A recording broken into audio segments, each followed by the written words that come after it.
Entrevista Matutina.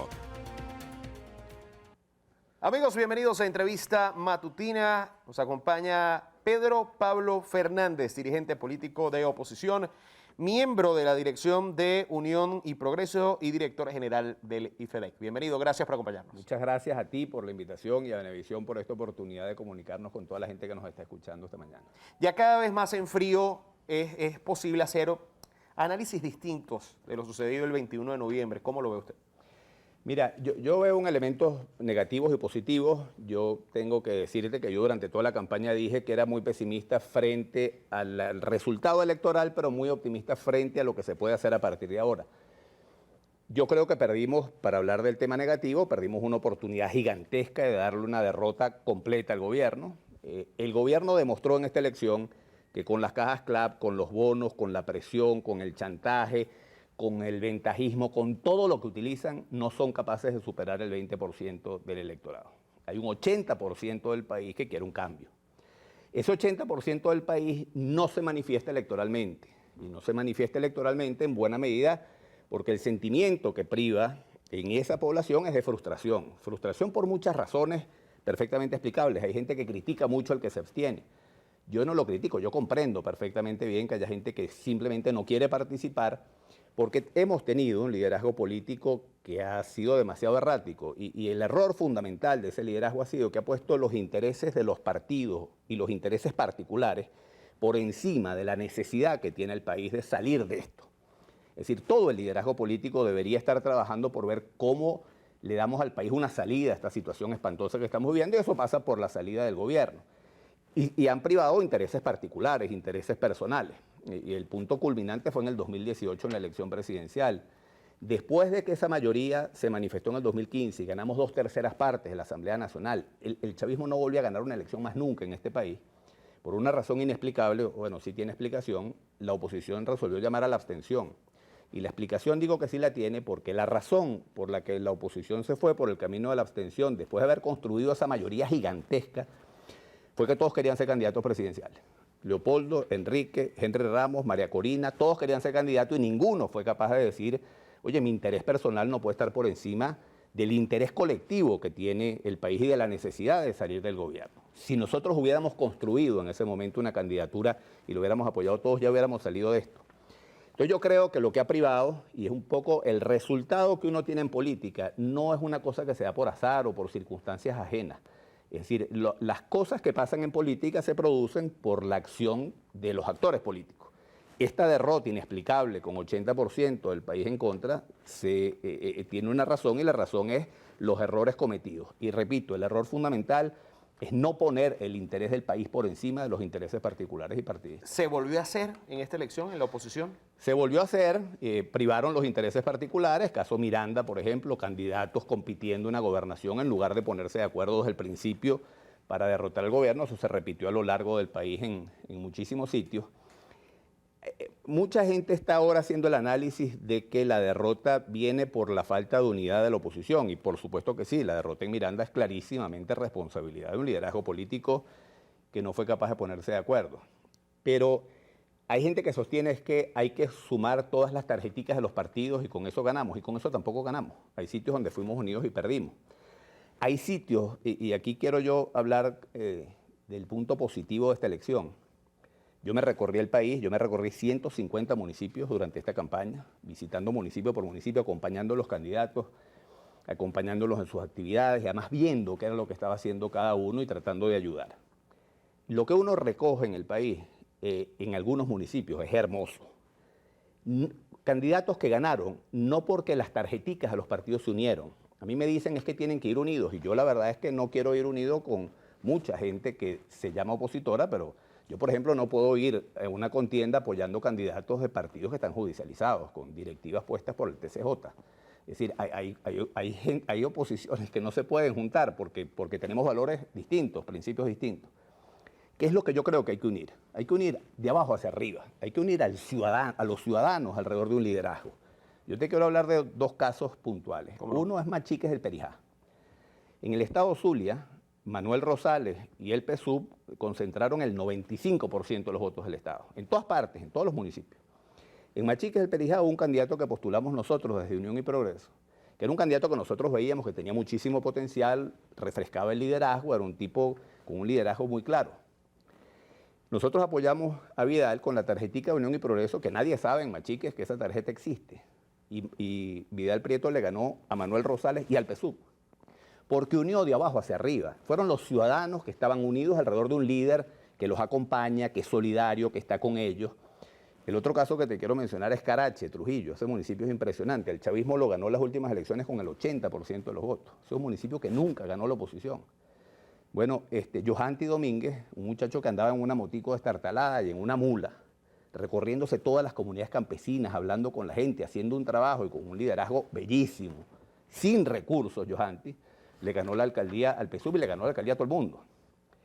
Yo repito, aquí hay que tratar de construir una unidad, pero una unidad en base a una propuesta, en base a un programa, en base a un liderazgo que tiene que tener una característica, que fue lo que nosotros intentamos hacer esta campaña y por eso acertamos en muchos municipios y por eso sacamos la votación que sacamos.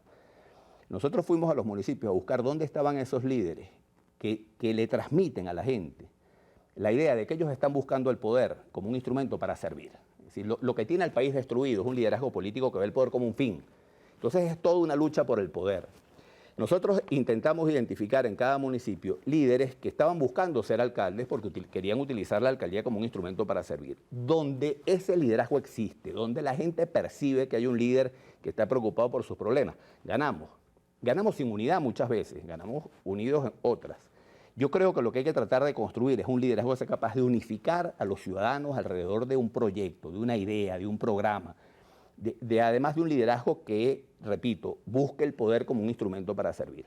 Si nosotros construimos, y por eso yo soy muy optimista frente al futuro, porque esta elección da muchísimas señales de que el chavismo está en su mínima expresión desde el punto de vista electoral. Aquí hay que ir a los 335 municipios, identificar dónde están esos líderes con los que la gente está comprometida y fortalecer y empujar a esos líderes. ¿Líderes nuevos? Yo creo que tiene que haber una renovación del liderazgo muy claro. ¿Y qué ha pasado entonces? Porque vemos, por ejemplo, en el caso de los gobernadores que hasta ahora han salido electos, Cojedes, Nueva Esparta, Zulia, en algunos municipios, regresan gobernadores o alcaldes que gobernaron hace 10, 15, 20 años y fueron los que ganaron en esta elección, más allá de dar espacio o de alzarse en esos sitios opciones nuevas. ¿Por qué sucede eso? ¿Por qué no se ha dado espacio a nuevos liderazgos? Tú sabes que ha habido, y yo creo que en esto también el liderazgo que ha prevalecido en la oposición en estos años, que yo soy muy crítico frente a ese liderazgo por todo, después de haber ganado la elección del 2015, lo decía hace un rato, pues se cogieron un camino, además proponiendo cosas de fantasía, proponiendo salidas fáciles, salidas rápidas, salidas irresponsables, que iban a venir los marines, que los militares iban a dar un golpe. El liderazgo político nos ha sometido a una especie de montaña rusa de expectativas y frustraciones, en lugar de conducir con seriedad. Y conducir con seriedad significa hablar primero con honestidad a la gente y transmitirle a la gente la idea de que la salida de esto hay que construirla con esfuerzo, con tiempo. Y siempre sea como invitado a la salida fácil, la salida mañana. Yo siempre digo que uno cuando quiere concebir un hijo, cuando quiere tener un hijo, tiene que concebirlo primero y después tienes que esperar 9 meses. Si tú tratas de provocar un parto a los 3 meses, vas a tener un aborto y vas a tener que volver a empezar. Bueno, la oposición permanentemente ha estado tratando de apurar las cosas de forma irresponsable y ha generado abortos y hay que volver a empezar. La salida de este gobierno y la búsqueda de una transición para que el país pueda superar esta crisis va a tomar tiempo, va a tomar esfuerzo, hay que construirla y hay que construirla electoralmente. Y nosotros tenemos que mover a ese 80% que no participa en el proceso electoral, hay que motivarlo, pero hay que motivarlo con una propuesta, con una idea, con una visión de país, una visión compartida. Y no con espíritu de revancha y además de tratar de prevalecer un liderazgo sobre otro, sino construir un esfuerzo colectivo por diseñar una visión de país que sea capaz de entusiasmar a los electores. Y yo creo que ahorita hay una oportunidad y esta elección demuestra que hay una oportunidad enorme. Repito, el chavismo con todo lo que hacen no son capaces de superar el 20%. Hay una inmensa mayoría que necesita conducción y necesita ilusionarse con una propuesta viable, una propuesta seria, una propuesta que nos invite a los venezolanos a soñar en ese país que podemos construir. ¿Qué lectura darle a la situación que ha sucedido en Barinas en la última semana con tanta incertidumbre y que ha derivado en previsiones de la misma gente en la capital? Mira, yo creo que al CNE hay que hacerle un reclamo serio en esta elección. Y cuando digo al CNE, es al CNE completo con todos sus miembros. Aquí se está... Primero, el caso Barinas es muy claro. Barinas ganó la oposición y el CNE tiene que reconocer el triunfo de la oposición, porque el triunfo de la oposición está claro, están las actas recogidas. Yo creo que, ahí no hay manera de proclamar una cosa distinta que el triunfo de la oposición en Barinas. Ahora, hay varios casos que yo quiero reclamar del CNE. El primero es, hay por lo menos 10 alcaldes elegidos por votación popular que están siendo desconocidos sus triunfos. Y explico por qué. La ley establece que los cambios, las modificaciones para las candidaturas se pueden hacer hasta 10 días antes de la elección. Si la elección es el 21 de noviembre, los cambios se pueden hacer hasta el 11 de noviembre.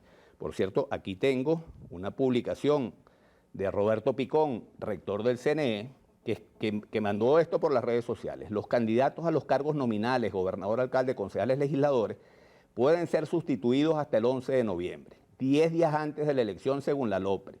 En ese caso, los votos se totalizan a favor del candidato sustituto. Es decir, esto es un rector del CNE que en las redes sociales dice las modificaciones se pueden hacer hasta el 11. Bueno, sucede, por ejemplo, en Pinto Salinas, en Santa Cruz de Mora, en el estado de Mérida, Luis Enrique Quintero, un joven, un muchacho que ha despertado un entusiasmo enorme, esperanza en la gente. El 11 de noviembre muchos partidos se adhirieron a esa candidatura. En el tiempo establecido, en el tiempo que Picón dice en sus redes sociales, que es el tiempo para hacer las modificaciones. Bueno, él gana las elecciones con los votos de todos los partidos que lo apoyaron, incluidos los votos los partidos que lo apoyaron el 11. El CNE cambia el criterio que había aplicado en todas las elecciones anteriores, de que era hasta el 11 que se pueden hacer las modificaciones, dijo que era hasta el 10. Es algo nuevo. Nuevecito de esta elección. Es decir, en las 10 elecciones anteriores, siempre los 10 días se contaban, 21 menos 10, 11. Ahora dijeron que la elección del 21 era a las 6 de la mañana y que cuando tú echabas para atrás 10 días era el 11 a las 6 de la mañana. Entonces los cambios que se hicieron el 11 después de las 6 de la mañana no eran válidos. Pero es un criterio de ahorita, de esta elección. En las 10 elecciones anteriores el criterio había sido el criterio que expresó Picón en las redes. Ahora, son 10 alcaldes que estamos perdiendo ahí, incluido la alcaldía de Guaycaipuro, de la capital de Miranda. Y a mí el reclamo que yo hago es que el señor Roberto Picón no dice ni pío. Señor, usted publicó en sus redes sociales que los cambios se podían hacer hasta el 11. Se hicieron en el tiempo debido y el CNE está desconociendo. Ese es uno, pero el segundo, que es mucho más grave, es Santa Rosalía en el estado portugués. Allá hay un candidato, Juan Carlos Torrealba, un líder extraordinario que venció al chavismo en ese municipio, que es un municipio chavista de tradición. El tipo ganó las elecciones en todo el municipio. Hay un centro con un acta que fue tomado por el chavismo de forma violenta y todo el mundo tuvo que votar con unos esbirros, unos tipos ahí que estaban parados a la máquina obligando a todo el mundo a votar por el PSUV. El resultado de esa máquina es 92% a favor del PSUV.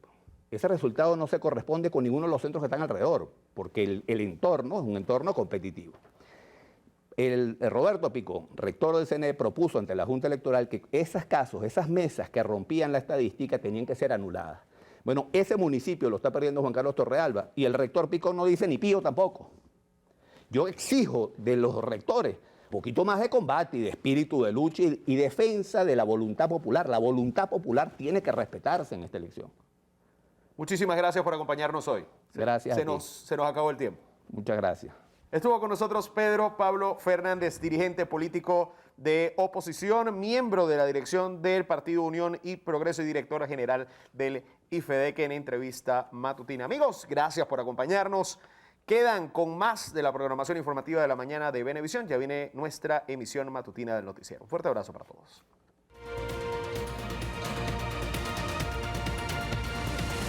Entrevista matutina